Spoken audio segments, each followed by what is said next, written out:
Welcome, everybody. It's so great to be here. Siyum Masechet Ketubot. Our Siyum tonight is sponsored by Rana Fink in honor of Rabbanit Michelle, the Hadran staff, and all of the Hadran Daf Yomi learners. May we continue to go from strength to strength. I'm not muted, right? You hear me? Because I'm getting a message. Okay. Okay, our Siyum is also sponsored for the Refuah Shlema of Karen Dvora Bat Esther. And I want to also thank our Masechet sponsors, which is Erica and Rob Schwartz, who sponsored the Masechet in honor of the 50th wedding anniversary of Erica's parents, Shira and Steve Schechter. We have a unique program tonight. We're very excited. We're going to finish the last stuff together as usual. We're going to say the Hadrans together. We have a special guest, Aviva Adler, who's sitting with me. And she is going to be finishing Shas together with us tonight, which is very, very exciting. So when we do the Hadrans, she'll say the Hadrans for the Siyum HaShas, for the Siyum of all of Shas. We'll say our Hadran, she'll say hers, and I'll guide us as we get along how we're going to do that. Then we'll learn the first Mishnah of Nidarim, or part of the first Mishnah. Then we're going to hear from Dinah Raichik from Yad L'Isha, who is going to talk about the relevancy of the Ketuba today. She's both a lawyer, Toenet, Rabbanit. We'll hear from her later. And then we'll hear personal reflections from Aviva. I also want to thank Aviva and Benny Adler for sponsoring Masechet Nidarim, her first Masechet of her second cycle. Very exciting. Okay, with that, enough introductions. We are going to get started with learning the daf. We're starting from the top of Kuf Yud Bet, Ketubot Kuf Yud Bet at the top. We're now in the middle of, as you know, a section all about, or maybe you don't know, maybe you're here just for the Siyum, so I'll kind of give you background. We're in the middle of the very end of the Masechet. There's all these statements about Eretz Israel, the importance of Israel. We saw in the previous daf, on the one hand, how important it is to live in Israel. On the other hand, we also saw that maybe we shouldn't all make aliyah right away because maybe, and we saw the deliberation about whether there's a particular time where we're supposed to come back to the land or not. But even with all that, we have a lot of positive statements about Israel, and that's what we're in the middle of. We ended with Eretz Davat Chalav Udvash, a land flowing with milk and honey. We talked about there's a lot of exaggerated numbers in today's daf, and other exaggerations you're going to see. Rabbi Chelbo, Rabbi Aviva, Rabbi Yossi Bar Chanina, starting with the first big exaggeration. Iklu lahu atra. They got to a place in Israel. Aitu kamayu afarsika. They brought him an afarsik, which is a peach. Dahava ki ilfas kfar henu. It was the size of a big stew pot in the city of Kfar Henu. The Ilfas Kfar Henu, Kamahave, how big was that? Chamesh Se'im. It all of a sudden just dawned on me now that when I read it before, I assumed it was the kind of pot they make maybe in this town, but it might have been a pot that they used to feed the people in the town. And therefore, it's a really gigantic pot. So we have this pot, it's 5 se'in, okay, without getting into all the mathematics, and with shiurim, it's always complicated exactly how much, but it's somewhere between 40 and 70 liters. So we're talking about a very big pot. That's how big the peach was. Achlu shlish, by the way, this sounds a lot like when the spies went to Israel and they came back with these gigantic fruits. It reminds us of that. Achlu shlish, they ate a third of it because it was too big to eat all of it. Hivkiru shlish, they said, well, a third we're going to give away, and they made it ownerless. And then they gave their animals a third. That's how big it was. Lishana, the following year, Ikla Rabbi Elazar lahatam. If you remember, we had a lot of statements of Rabbi Elazar in the previous stuff, praising the glories of Eretz Israel. He gets to the city, Va'aitu l'kameh, they brought before him a peach. Not to biyade, he held it in his hand. Now that giant peach could not be held in somebody's hand. He held it in his hand, Va'amal, and he said the following pasuk. He said, something happened between this year and last year. Eretz Pri, he quotes a verse, Eretz Pri l'melecha mera'at yoshvei. The land that was full of fruits is now become salt waste, okay? It's turned to salt, it's not good anymore. Why? Mera'at yoshvei. We'll come back to this at the very end. Because of the bad deeds of the people living in the city, in Israel, because of that, we are now punished and we don't have fruits the way they had them originally. Rabbi Yoshua ben Levi ikla legavla. Another story. He comes to Gavla, which is apparently in the Golan. Sounds like Gamla, but I assume it's not Gamla. Chazinu lahane kitufe. He found these clusters. Dehavukaime ki igle. They were so large, they were the size of a calf. Amal agalin ben agfanim. Now he saw them, these vines standing, and he said, "Oh, it looks like there's calves in the vineyard. What are they doing here? Amrule, they said to Rabbi Yeshua ben Levi, Kitufei, that's not calves. That's vines. That's clusters of vines. Amal, Eretz Erech Hachnisi Perotach. Now you expect him to say this, wow, how amazing, how great they are. But instead, he has a very interesting reaction.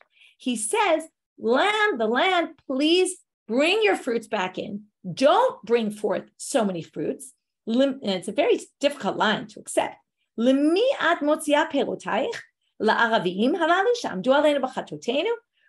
are you taking these fruits out for? For the Gentiles that are living in our land? Don't do that now. In other words, yes, when the Jews were living in the land and we had autonomy and we were in charge, it would be one thing. But now we're not really in charge, even though he's living there and people are living there. But already it's not the same as it was. And it's the majority, I guess, of people were Gentiles. And he said, because of our sins, we were taken over by the Gentiles. You have to remember, this is in the Amoraic time period when most of the Jews already started moving to Babylonia because things were bad there. So he said, because of that, don't bring forth so many fruits. Well, let's see if what he did came true.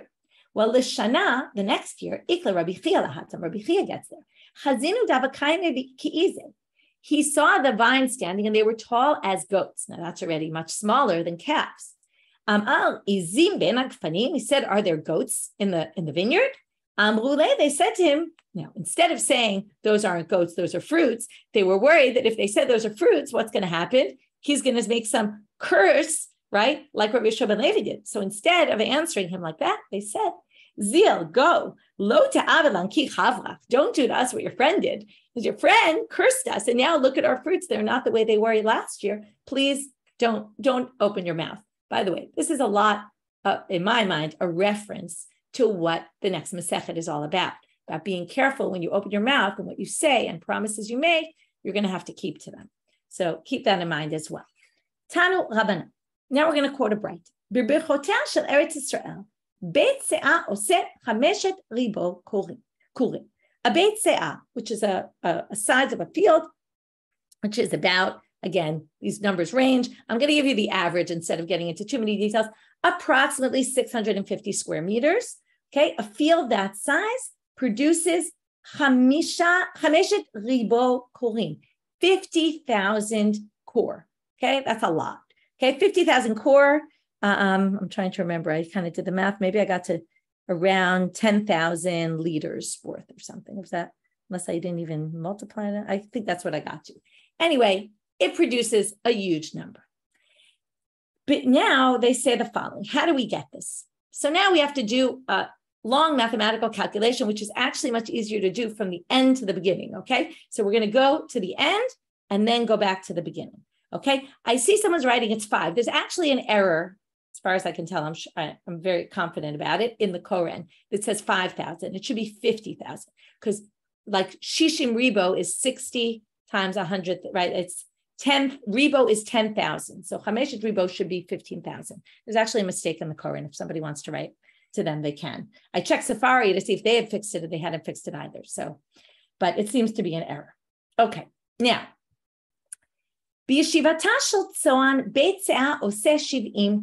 not actually complicated mathematics, but it's a little bit complicated as you go through. So hopefully by the end, we'll kind of work backwards and explain it all.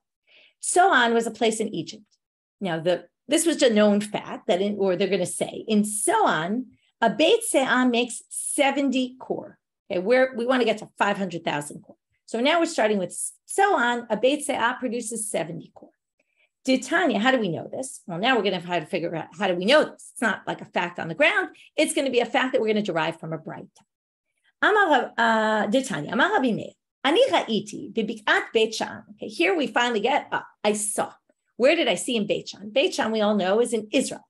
But in those days, it was actually not considered in Israel. It's not considered in the sanctified area of Israel because it wasn't reconquered. So he said, I see in Beit Shan, which is considered outside of Israel, a Beit Se'ah oseh shiv'im kurim.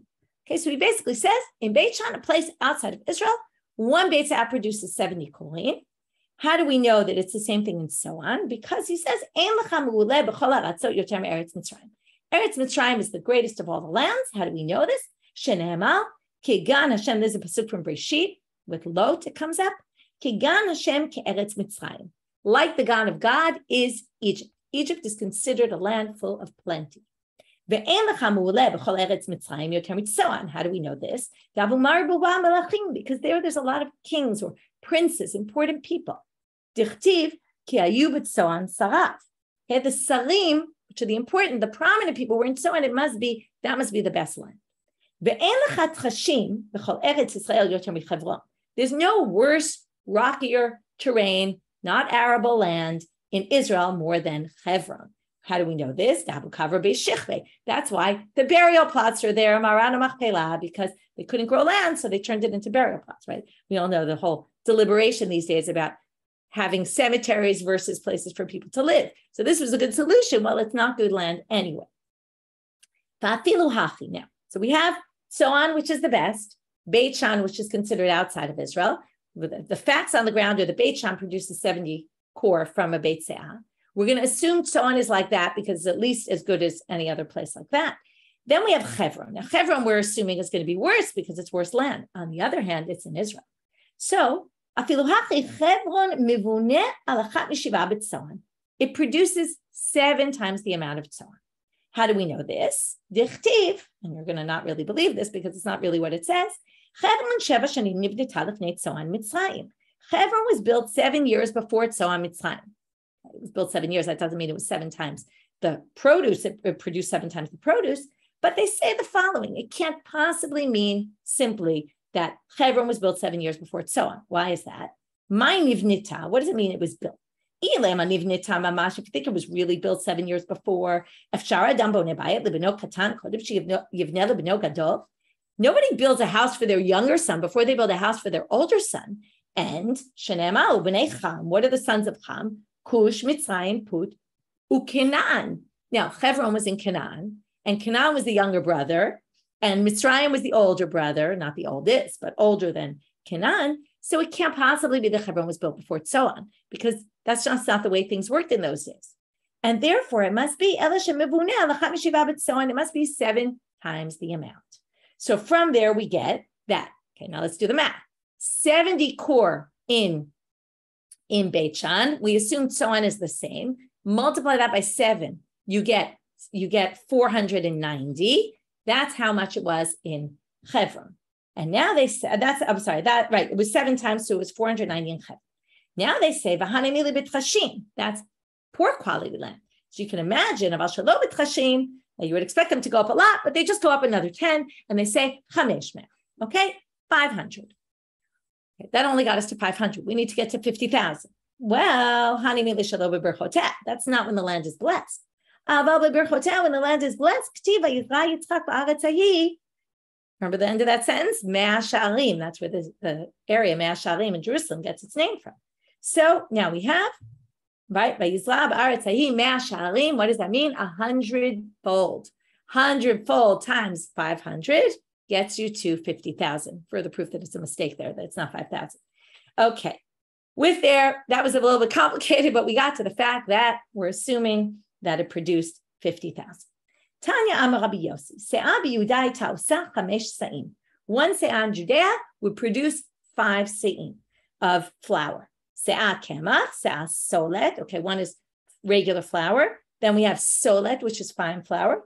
Then we have se'ah subin, which is bran. Then we have se'ah morsin, which is a coarser bran.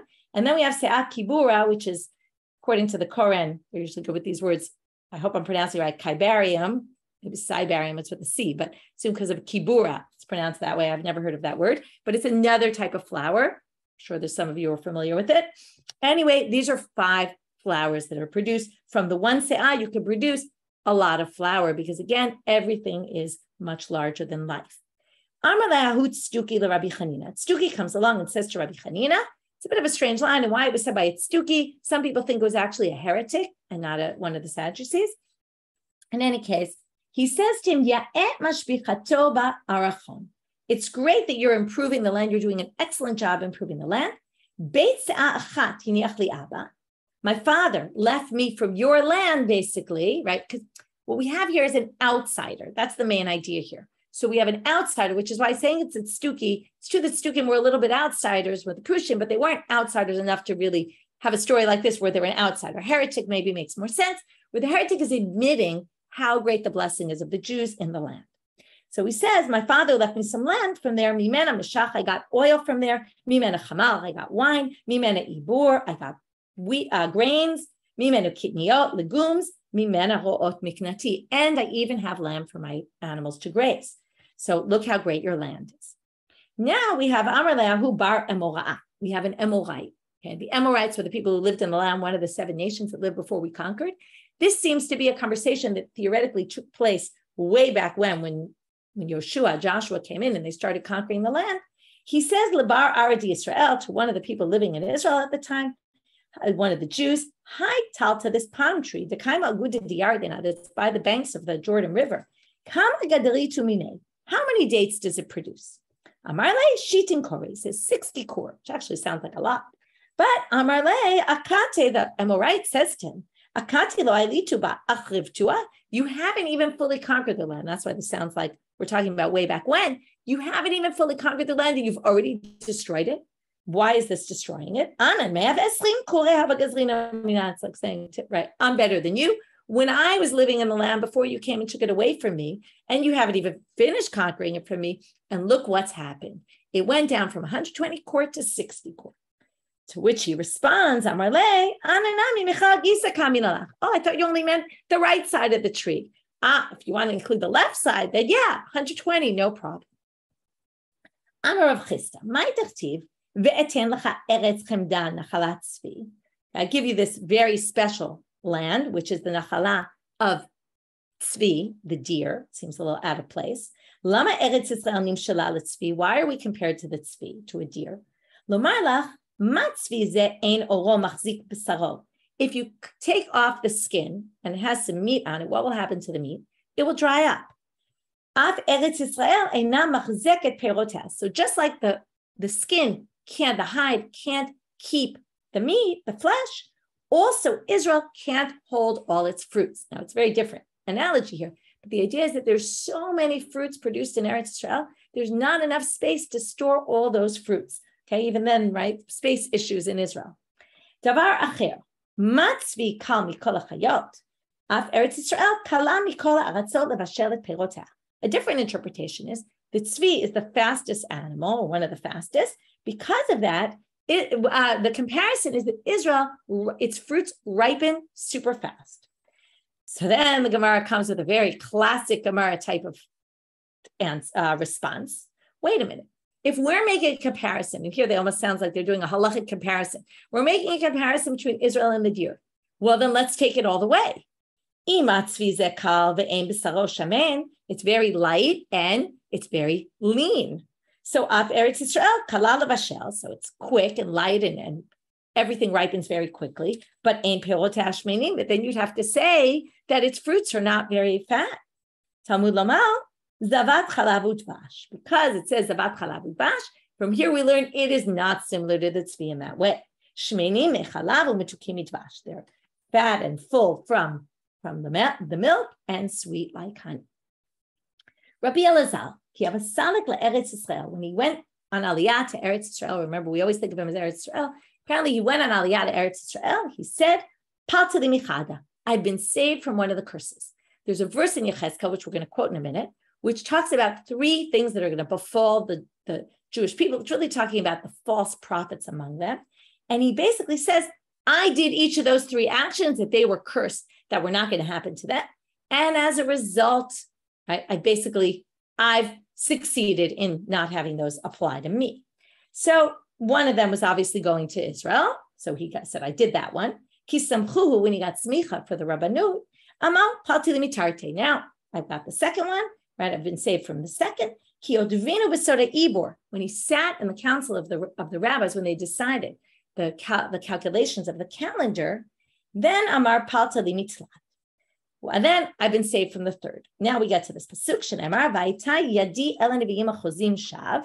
Your hand, right? God's saying, my hand will be on the ones who are falsely prophesizing. Vigomer. And then it says, what's going to happen to them? Number 1, bisoda milo you. They won't be with the secret. Remember we talked about not revealing the secrets to the Gentiles, and one of the answers was that one of the explanations was it's the soda ibor. So the sod ami lo you won't be when they congregate together and do things that are kind of secret that only some people know how to do. Zes soda ibor. Ubichtav Beit Yisrael lo yichatevu. They won't be written in the book of the people, which is reference to smicha. And ve'eladmat, that's a little more harder to see the connection. Ve'eladmat Yisrael lo yavo, and they won't come to the land of Israel. Kemashma'o, that's the obvious. You won't come to Israel. So therefore he said, I was saved from these things. Now we go back to Rabbi Zera, our famous story where he was arguing with Rabbi Yehuda on the previous daf about whether it's okay to make aliyah or not. Ki avasalak la'eretz Yisrael. So after he does this whole thing, he goes against Rabbi Yehuda. He decides I'm going on aliyah anyway. And he gets to Eretz Yisrael, lo eshkach mabra le'mavar. He gets to the Jordan River and he can't cross. There's no ferry. Okay, you missed the ferry for the day, you're done. Okay? Nakar b'mitzra v'ka'avar. So he's a smart guy, comes up with a solution. He finds there's like a rope. He holds on to the rope. He puts a little beam on his feet and he drags himself across the river. Not exactly the safest way to get across, but he manages to get across into the land.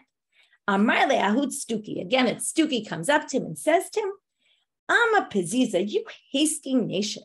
You have no patience for anything. Dikadmitu pumaychu la'odnaychu. Your mouths move before your ears. What is this? Na'aseh v'nishma, right? When you got the Torah, you said, first we're going to do it before you even heard what there was to hear. Akate, so that was, your nation from way back when. I see they're still like that. Akate b'puztaychu kayam mitu. You're still with your paziz, your hasty nature. You don't even wait for things to do it right. And why did you rush so badly? Amarle, duchte de Moshe. He says a very interesting line. He says, duchte de Moshe va'Aaron lo zachula.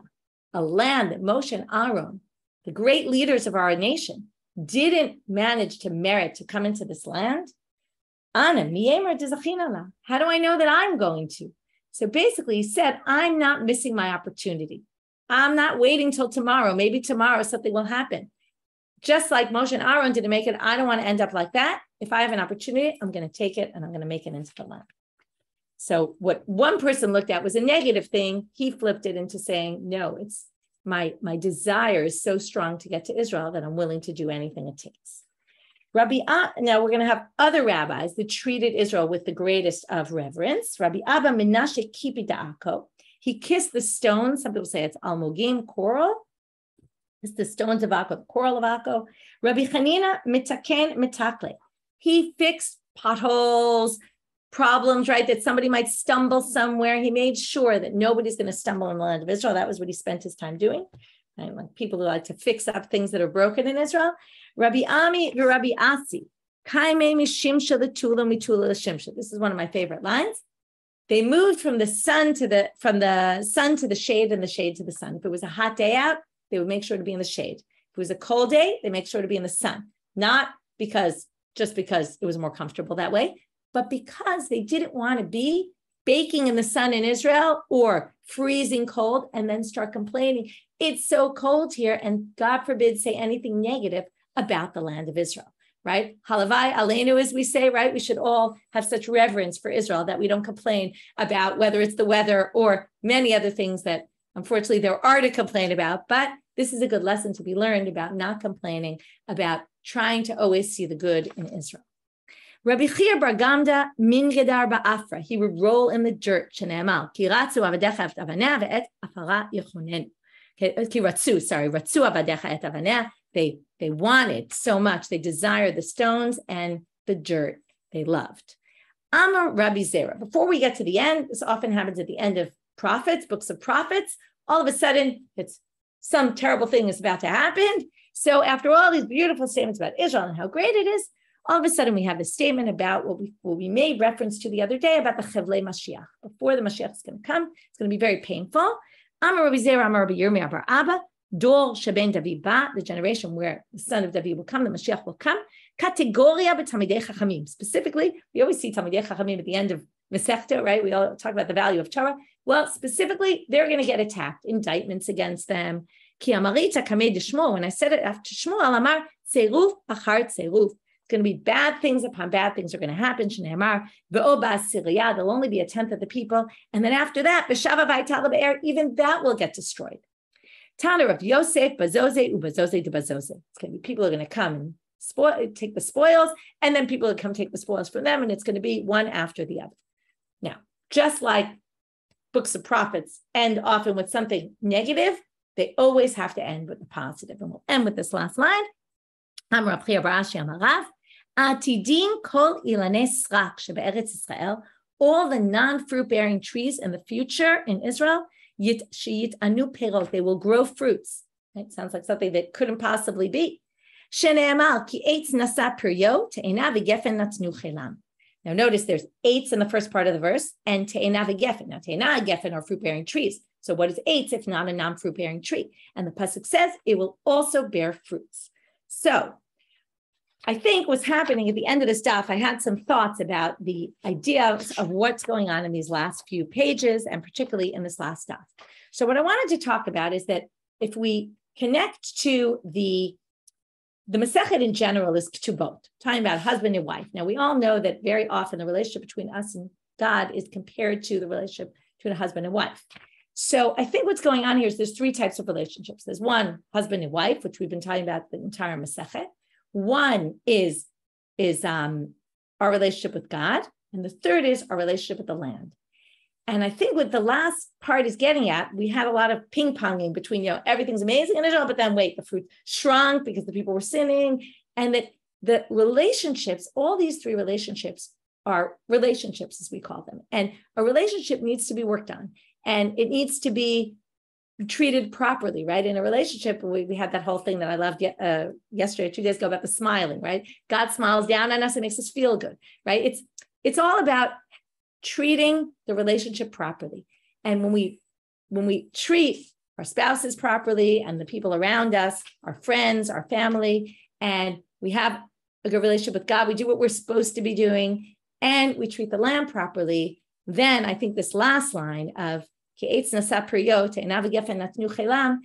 the opportunity to do something, right? The ability with these relationships, not only is it important to have the proper relationship, right? If we just make quick reference to the beginning of our Masechet, where the husband and wife were fighting over, right, claims, he claims this, she claims that, and throughout our Masechet, we saw a lot of the strife.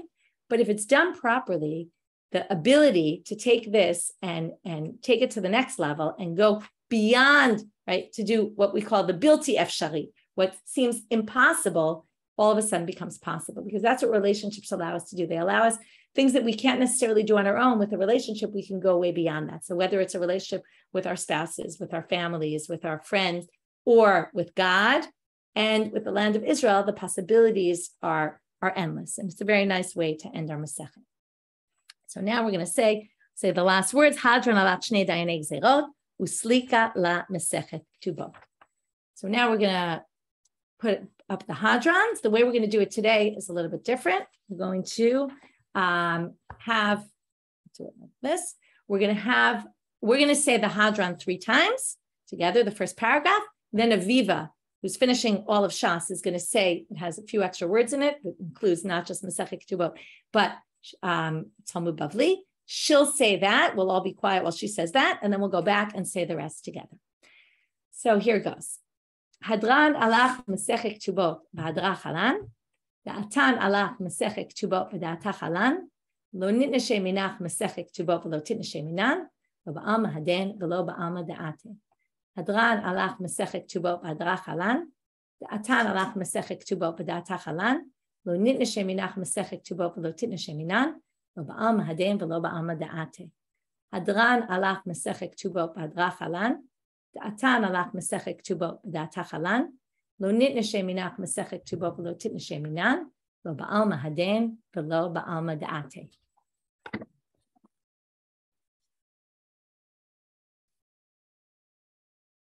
Hadran alach Masechet Ketubot v'Talmud Bavli v'Hadra chalan. Da'atan alach Masechet Ketubot v'Talmud Bavli v'Da'ata chalan. Lo nitneshe minach Masechet Ketubot v'Talmud Bavli v'lo titneshe minan.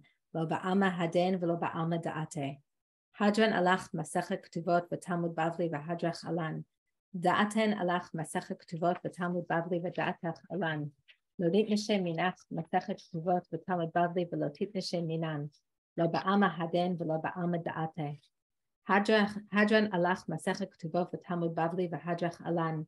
Da'atan alech Masechet Ketubot v'Talmud Bavli v'Datach Elan. Lo nitneshe minach Masechet Ketubot v'Talmud Bavli v'lo titneshe minan. Lo ba'alma haden v'lo ba'alma da'ate. Yehi ratzon l'fanecha Adonai Eloheinu v'Elohei Avotenu shetehei toratcha u'manutenu ba'olam hazeh teimanu la'olam haba. Hanina bar Papa, Rami bar Papa, Nachman bar Papa, Achai bar Papa, Abba bar Papa, Rafram bar Papa, Rachish bar Papa, Surcha bar Papa, Ada bar Papa, Daru bar Papa. Ha'arev na Adonai Eloheinu et divrei Toratcha b'finu u'fipiot amcha beit Yisrael v'niyeh anachnu kulanu tze'etze'enu v'tze'etze'e amcha beit Yisrael kulanu yodei shmecha v'lomdei Toratcha lishma. Me'avai techakmeni mitzvotecha ki la'olam hi li. Yehi libi tamim b'chukecha leman lo evosh la'olam lo eshkach pikudecha ki bam chiyitani. Baruch atah Adonai lamdeni chukecha. Amen, amen, amen, Selah va'ed. Yehi ratzon milfanecha Adonai Elohai kashem she'azartani l'sayem Masechet Ketubot ken ta'azreni la'atchil masechtot u'sfarim acherim u'l'saymam ללמוד וללמד, לשמור ולעשות ולקיים את כל דברי תלמוד תורתך באהבה. וזכות כל התנאים והאמוראים ותלמידי חכמים יעמוד לנו ולזרענו שלא תמוש התורה מפינו ומפי זרענו עד עולם. ויתקיים בנו ותהלכך תנחה אותך, שופרך תשמור עליך, והקיצות היא תשיחך. ירבו ימיך ויוסיפו לך שנות חיים, אורך ימים ברמינה, בשמאלה אושר וכבוד, אדוני עוז לעמו ייתן, אדוני יברך את עמו בשלום. יישר כוח לכולם. Wow, amazing, really great. Okay, quickly we're going to read together the first Mishnah of Masechet Nedarim. I just want to, I actually recommend for everyone to go back. You can find it on our site in Siyum Seder Moed, and Chagiga is a really short shiur by Rabbanit where she talks about Seder Nashim in general. She talks about the placement of why Nidarim is in Seder Nashim. And she has this one line that I'm going to repeat, which is, it's human attempts at creation with words, is the way she describes Seder Nashim. And I think it's a very beautiful, especially having just read Breshit and how God created Be'amira with speech. And we see how much speech can do. And the first Mishnah in Masechet Nedarim, also, by the way, recommended, is Gita wrote a beautiful introduction to Masechet Nedarim, and also Professor Dr. Ayala Lipson-Hoffman also gave a great introduction. These are all fabulous things to read before you get to Nedarim. You don't have a lot of time between today and tomorrow morning, but it depends where you live. Maybe you have more time in the day, but definitely recommend it. If you haven't heard it, you can always listen to the introduction after too. Okay, we're going to start from the first Mishnah. Kol kinuyei nedarim kinedarim. Often Masechtot don't start out where you expect them to start out. You expect them to give you a little background. What is a vow? A neder is a vow. Instead, they say any reference, a word that sounds similar. Kinoi literally means a nickname. Okay, a nickname for a neder is treated like a neder. And immediately we're jumping out of nedarim and we're going to charamim kecharamim. It's another language where people would forbid something to themselves using the word cherem. It's not the same as cherem, excommunication. We're going to see that later in the Mishnah, not today. Shvuot kishvuot. If you say a language that's like an oath, but it's not the usual language of an oath, also it counts. Unizirut kinizirut. So if we go back to saying, to Rabbanit Leah's explanation of human attempts at creation with words, you see how your words create things, even if you don't use the proper word, right? But your words create a lot of, in this case, obligations, a vow that you took upon yourself. Okay, we're going to stop here. That's the beginning of the Mishnah. Get started a little bit. Help Aviva get started on her second cycle. And I will see you all in Nedarim, hopefully tomorrow. And we're now going to get started with the rest of our program. So I'm very excited to introduce here a very special speaker, Dinah Raichik. She's a lawyer and a Toenet Rabbanit. For those who don't know what a Toenet Rabbanit is, it's a woman who goes, I hope I'm explaining this right, but basically is a lawyer, an advocate for people in the rabbinical courts, and they're trained specially in rabbinic texts and Jewish law, not just in law, in regular law, but also specifically in rabbinic law. And what's amazing is that I remember I was in I was studying in Midrash at Lindenbaum at the time when they started this whole thing, and Or Torah Stone began this program to train women to be Toenet Rabbaniyot, and it's such a bracha because you can go there and instead of being in a very male environment, you have a woman who's there advocating for you. And Yad L'Isha is an amazing organization, which is the leading organization or one of the leading organizations helping women who are agunot, who have issues with get and all sorts of divorce issues. They're there to provide a service for women, a very much needed service. So Dinah Raichik today, she's going to help us by giving us some examples from the courts of where Ketuba specifically was used. So we're not going to talk about agunot today, but we are going to talk about Ketuba and the uses of Ketuba in the courts today. Thank you. Hi, good evening, everyone. So first of all, I would like to start with a huge mazel tov for this big accomplishment of finishing Masechet Ketubot. I know from experience, I didn't finish the whole Masechet, but whatever I did learn, I know that it's definitely not an easy task. And especially it's a huge accomplishment that, as we know, Masechet Ketubot is called Shas Katan, because it includes in it a lot of issues that is not only regarding husband and wife. So you didn't only finish Masechet Ketubot, but you actually finished Shas Katan. And for this is a real, very, very big Yishar Koyach to all of you. What I would like to do today is actually, now that you finished the Masechet Ketubot and you know all of these rules, to show how all those rules are being expressed in day-to-day basis in the Beis Din in Israel. So we'll start with a question that I know that everyone knows the answer to it. And the question is, why does the husband have to pay Ketuba? Why a husband who wants to divorce his wife has to pay her anything? The answer is in Masechet Ketubot, Lamed Bet Bet, and it says, Shelo teheh kala be'einav v'lo tziya, which means it shouldn't be easy for him to divorce her. We understand from it that the idea of the Ketuba is A, to protect the marriage institution, the holy marriage institution, and second is to protect the wife from a rash divorce. This is one answer. There's another answer also that is to take care of the wife's financial situation after the marriage, after the divorce. But we are going to concentrate on the first excuse, the first answer. And here we have 4 questions that I would like to answer them today through those rulings that we are going to see. The first question is, what kind of marriage are we exactly interested in protecting? Are we interested to protect only a perfect marriage? Are we interested to protect only a perfect wife? Or we are saying, no, even marriage that is not so great, even a wife that is not the best, deserves to be protected. So this is question number 1. Who do we want to protect when we say it shouldn't be easy for him to finish the marriage? Question number 2 is, are we saying that every husband who wants to get divorced will have to pay Ketuba in order to protect the marriage? Are we saying that every woman who wants to get divorced automatically is losing her right for the Ketuba because there is nothing to protect? She is not interested in the marriage anyway.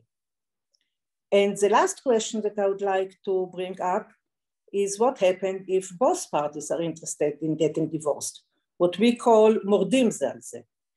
Both of them are not interested anymore in this marriage. Are we saying that the husband still will have to pay the Ketuba because he wants to finish the marriage? Or are we saying that the wife is losing her right for the Ketuba because she wants to finish the marriage?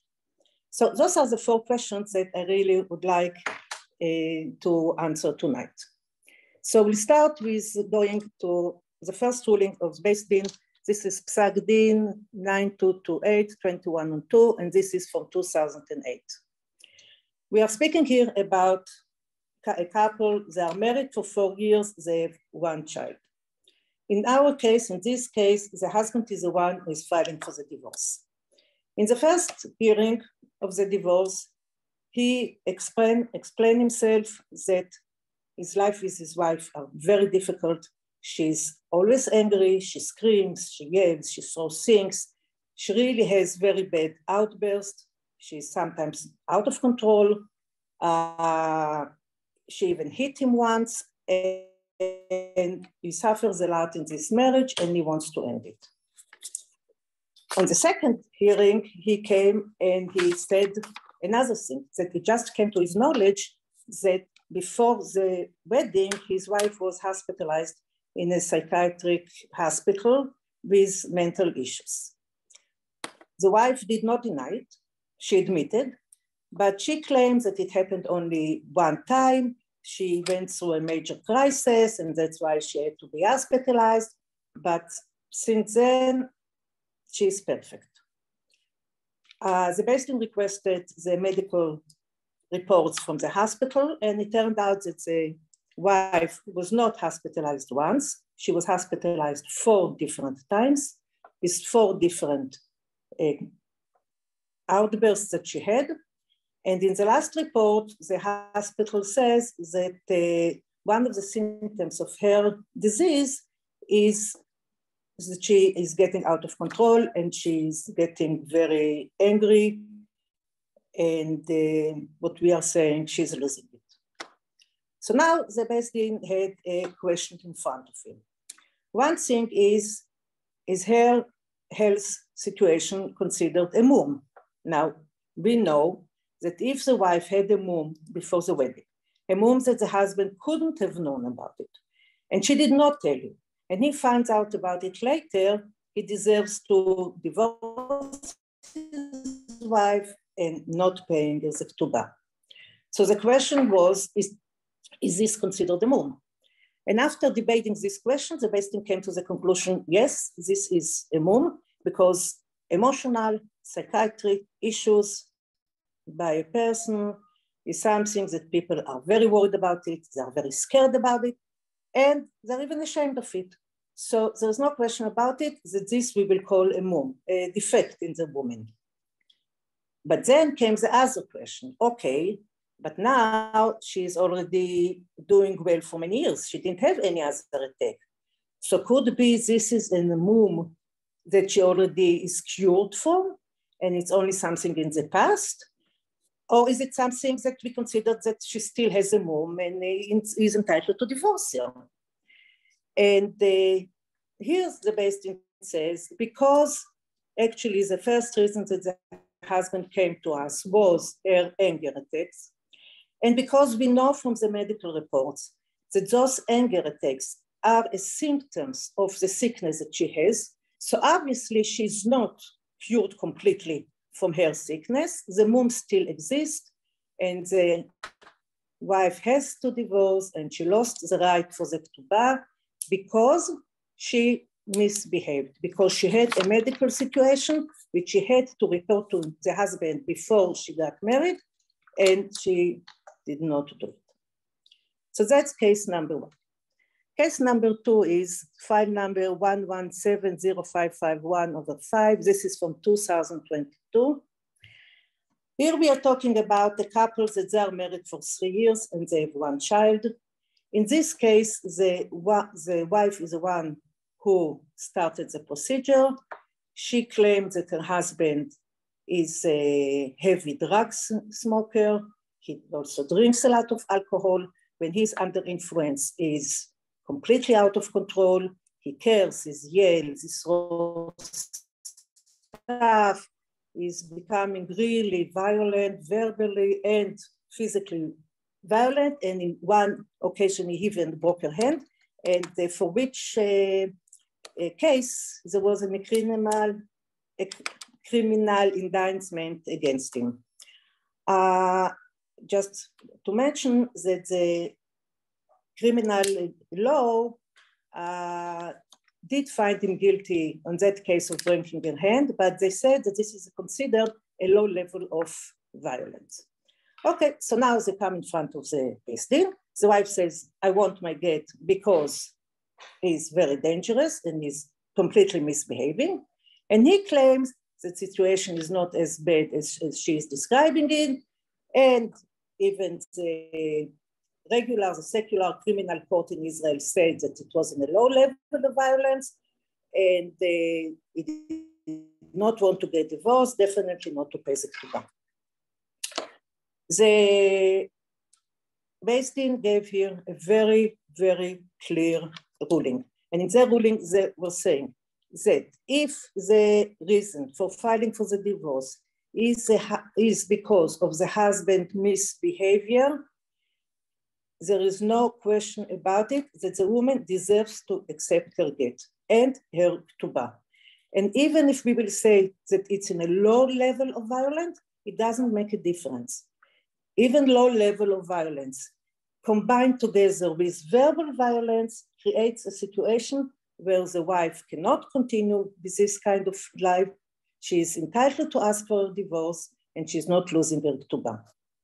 In this case, the amount of the Ketuba to be paid was 180,000 shekel.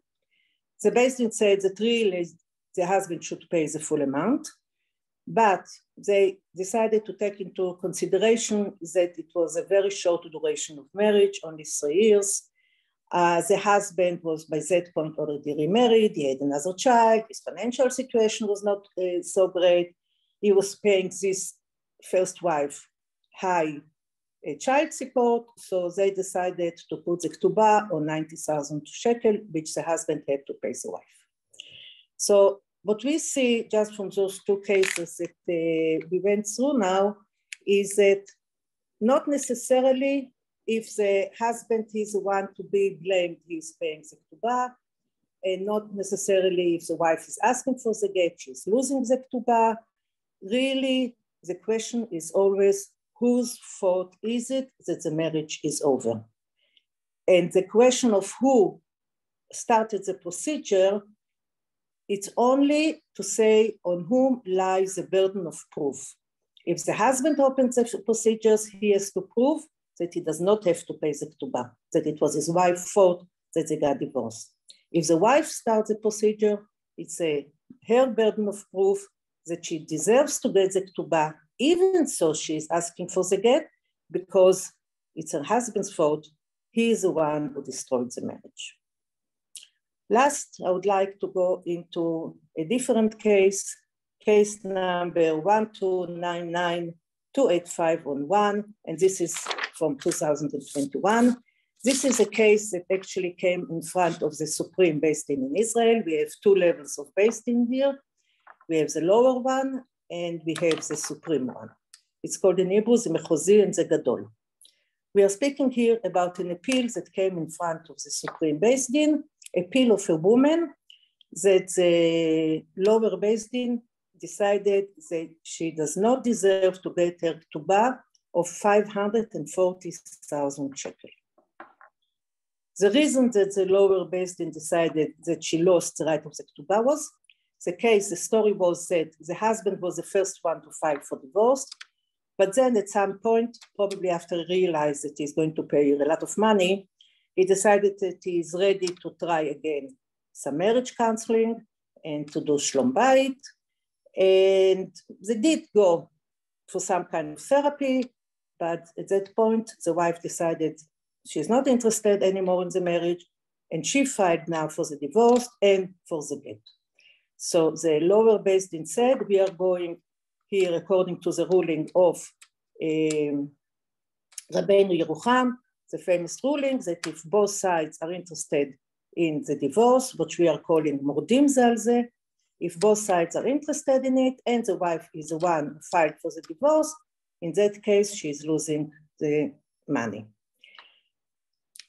The Supreme Beis Din looked into the case and they said, this is a huge mistake. This is not the case of Rabbeinu Yerucham in the Sefer Mesharim. That is not the case. What is really important to see here is not who started the procedure of the get, but who was the first one who wanted to finish the marriage. And looking at the relationship between the husband and the wife, they came to the conclusion that the wife made any efforts she could. She didn't spare anything. She did everything in her power to keep the marriage going. She was literally, she went to the mikveh, even so the husband for a long time refused any intimate relationship, to the point that he told her that she disgusted him. She wrote him love letters, she sent him messages, she bought him presents. She did so much to keep the marriage going. And all her efforts were rejected by the husband in a very brutal and disgusting way. He made his point very clear: I am not interested anymore in the marriage. And after everything what the wife did, and only after the husband left the house, supposedly just for a trial period, but he never came back, only then, when the wife realized that the husband is not going to work on this marriage, and this marriage has no chance and no future, only then, because the husband was not interested anymore in the marriage, and his actions showed that he really is interested in getting divorced, only then the wife went to the Beis Din and filed for divorce. So the Supreme Beis Din said, in a case where it's clear by his action that he is the first one who wanted the divorce, it really does not make a difference anymore who went to the Beis Din and who started the procedure. He was the first one to want this get, and that's why he has to pay the full amount of the Ketuba. But then the husband came and said, excuse me, but you didn't hear yet. Why do I want to get, why was I so disgusting to my wife? Now, hear me out. We are talking here about a very difficult wife. A wife that life is very not pleasant. She's very stubborn. She does not compromise on anything. She screams, she yells, she sings. It was very unpleasant to live with her. And that's why I came to the point that I didn't want any more the marriage. So based on that, I don't have to pay the Ketuba. And the Beis Din, and here we go back to the first question that we asked: what kind of a wife, what kind of marriage are we really interested in protecting? And the verdict is very clear. We are interested in keeping as many marriages as possible. Only in a very extreme case of a bad behavior of the wife, a case that we know the expression that a person does not have to live with a snake. Only when we can define the behavior of the woman like living with a snake, only then we will say, okay, you can get divorced and not pay the Ketuba. But if the marriage is unpleasant and the wife is not the nicest person in the world, you can still, of course, ask for the divorce, but you will have to pay the Ketuba.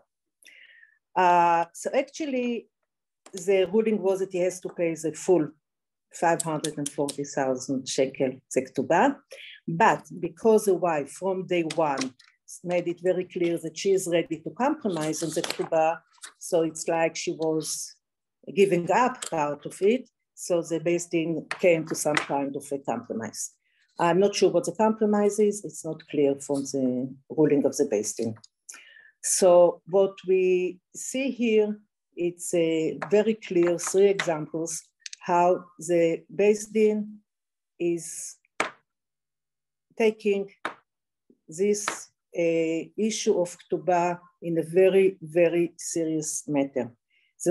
People tend to make the mistake of thinking that no one is really looking at the Ketuba anymore and you don't have to pay the Ketuba.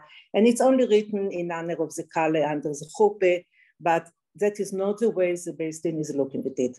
The Beis Din is looking at it as a very, very legal obligating documents.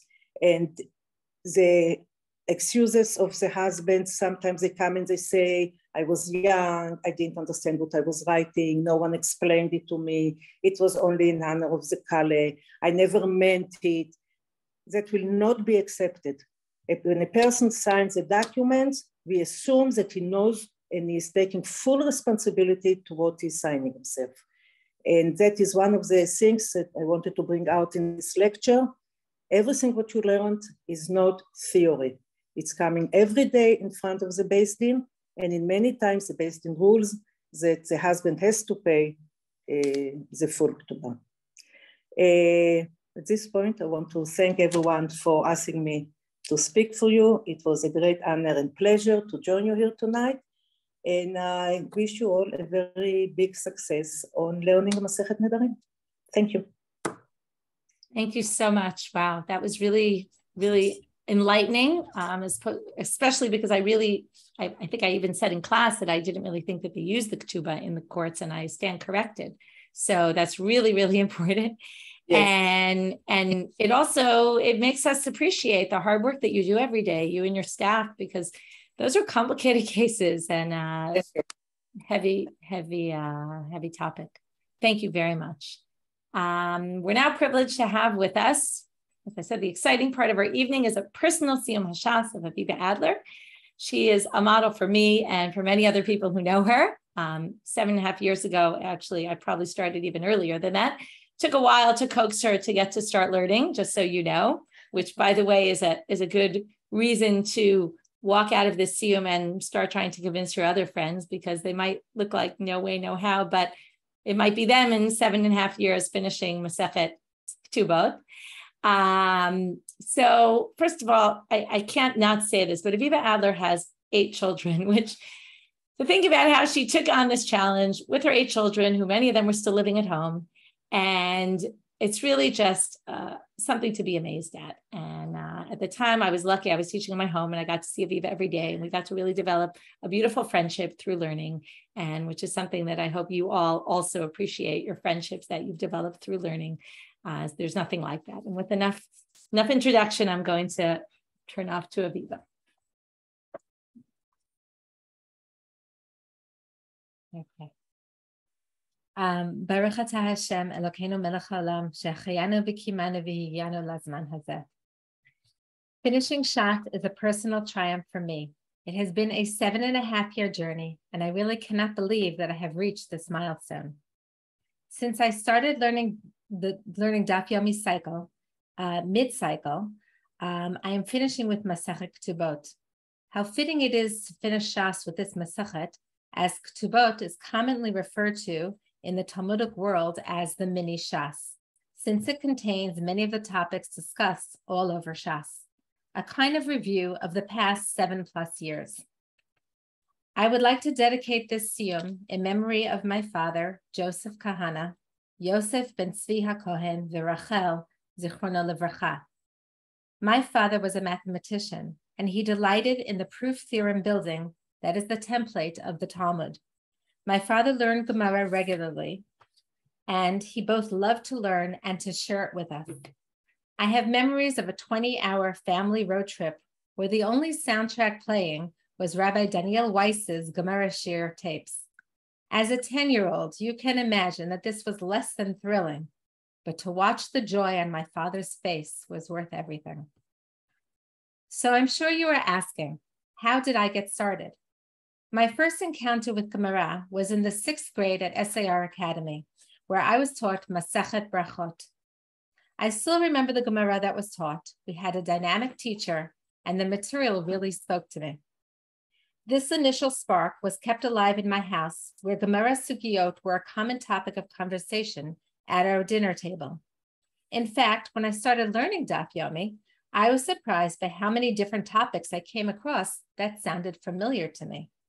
Upon reflection, it was because I had heard my father discussing it in our house. Fast forward many years, college, marriage, kids, more kids, and in 2009, moving to Israel. Then, in 2012, Rabbanit Michelle Farber started teaching Daf Yomi in her home, and she gently encouraged me to join. Michelle seemed to know me well enough to know that I would really enjoy it, but life was busy, and I simply didn't think that I had the space in my life at that point. Over the next 2+ years, I would consistently hear from my friends how much they were enjoying it. In May of 2005, we had Shabbat lunch with friends, and the wife, who was learning Daf Yomi with Michelle, described to me how much she enjoyed it. She was so enthusiastic about it. She mentioned that they were just finishing Masechet Ketubot and that I should join for the next Masechet. True, life was still busy. Meital was only 6 years old, but I decided to try. I showed up for the first day of Masechet Nidarim, and I immediately fell in love. The material we were learning was fantastic. The mathematical conversation of the sages appealed to my computer science background and reminded me of the discussions with my father. I also really enjoyed the camaraderie around Michelle's dining room table. Every morning, we would share the little parts of our life and then dive into the daf. Additionally, I felt that learning daf yomi was the perfect way to set up the day. I started with this daily exercise for the brain, and I felt invigorated. During that first year, my father's health declined. Thankfully, I was able to spend a lot of time with him. During this time, I would share with him the different topics we were learning, and he loved it. He would often tell me how proud he was of me for learning Talmud. I cherished those words. As I reflect on my journey, I often had thoughts of stopping. You see, dedicating time to learning daf every day was sometimes a bit overwhelming, but the memory of my father and his support of my learning helped me persevere. Learning daf yomi became a way for me to remember and stay connected with my father. I would like to digress for a moment to take the opportunity to express hakarat tov to Rabbanit Michelle Farber. You are a remarkable teacher and a very dear friend. You are an inspiring person that I get to spend time with either live or by podcast on a daily basis. It is a real privilege. Thank you for reigniting in me a passion for Gemara learning. Michelle, what I am also very appreciative of is that your class helped me develop an even deeper connection with my father in his final years. As I mentioned, I often discuss with my father the sugyot that we covered in the daf. He was particularly excited to share with me the Russell paradoxes that arise in the Talmud. Bertrand Russell, an English mathematician, challenged efforts to axiomatize set theory with a paradox, which has become known as Russell's paradox. We will go through one in a moment. As a mathematician, my father delighted in finding these paradoxes in the Talmud. For him, they were the intersection of pure logic and the Talmud. My father's favorite Russell's paradox is connected to the topic of Edim Zomimim, discussed in Masechet Ketubot. I will explain. We just celebrated Rosh Hashanah. In Jewish law, the new month is declared by the court when two qualified witnesses testify that they have seen the horns of the new moon. To be a qualified witness, one must be Jewish, male, and above the age of 13. Now, in general, any set of witnesses can be disqualified by a second set of witnesses who place the first set somewhere other than where they could have witnessed that about which they have testified. This process is commonly known as hazama. So suppose that a set of witnesses come to court and testify that they have seen the new moon, and a second set of witnesses come to court and claim that the first set of witnesses were with them in a windowless cellar the whole night. However, one of the members of the second set is celebrating his 13th birthday on the Rosh Chodesh under consideration. Let's analyze. If we accept the first set, then today is Rosh Chodesh, and therefore both witnesses of the second set are qualified. Hence, we must believe the second set and disqualify the first set, and therefore it is not Rosh Chodesh. If it is not Rosh Chodesh, then the second set has a minor in it, and their testimony cannot be accepted. Then the first set is believed, and it is Rosh Chodesh. Thus, we have a paradox that if it is Rosh Chodesh, then it is not Rosh Chodesh. And if it is not Rosh Chodesh, then it is Rosh Chodesh. This logical paradox is known in Talmudic jargon as Galgal HaChozer. I would like to express thanks to Hashem first and foremost for providing me the opportunity to be in the right place, namely Ra'anana, Israel, and at the right time, 2015, to pursue this dream. This is not something I take for granted. I would also like to take this opportunity to thank all my supporters, to my mom, my kids, and my very learned husband, Benny. You were all patient with my preoccupation and supportive of my pursuit. You gave me the needed courage and confidence to persevere. To my kids, this journey has spanned many stages of your lives, whether weddings, army services, graduations, bar and bat mitzvahs, and births. My hope is that I have successfully shown you a path that can be walked with confidence and curiosity. Now, I would be remiss if I wouldn't bring up the concept of the link in the chain. This refers to our place in Jewish history. I come to learning not from a feminist perspective, but rather as a Jew who, together with those who came before me, are preserving the link in the chain. My father used to say that we Jews are a vertical people. We are commanded to look back to our history and realize where we come from and recognize all the traditions that have been passed down to us.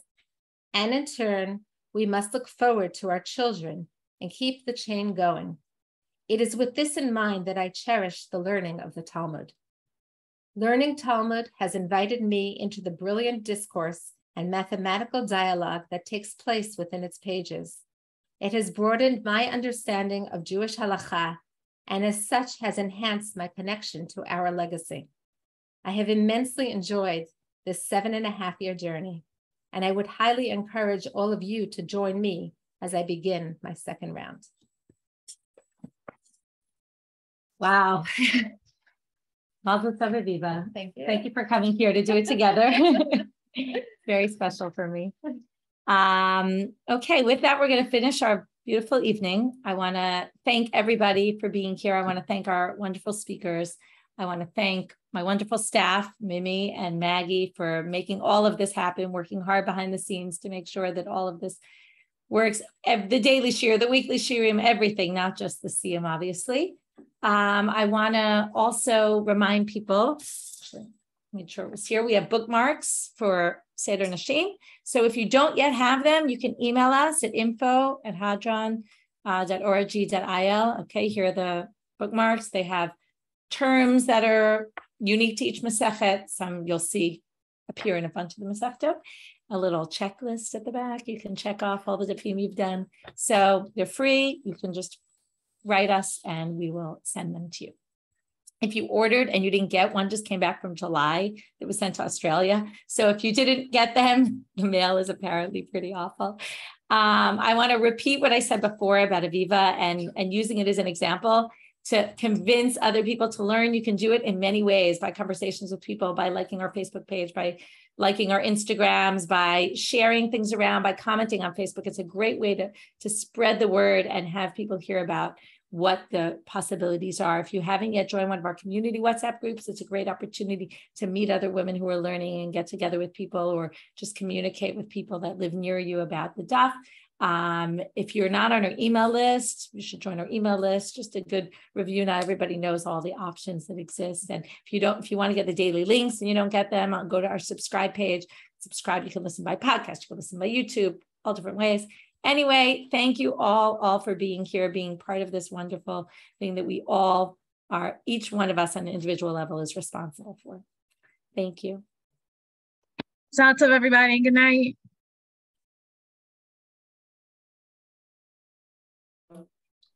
Mazel tov, everyone.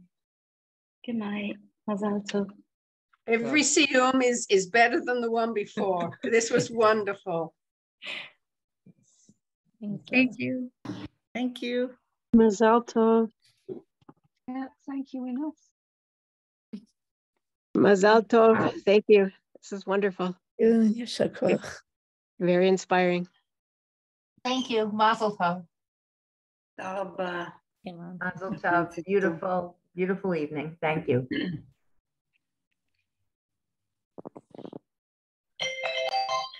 And only 9.5 hours to the next shiur. I'm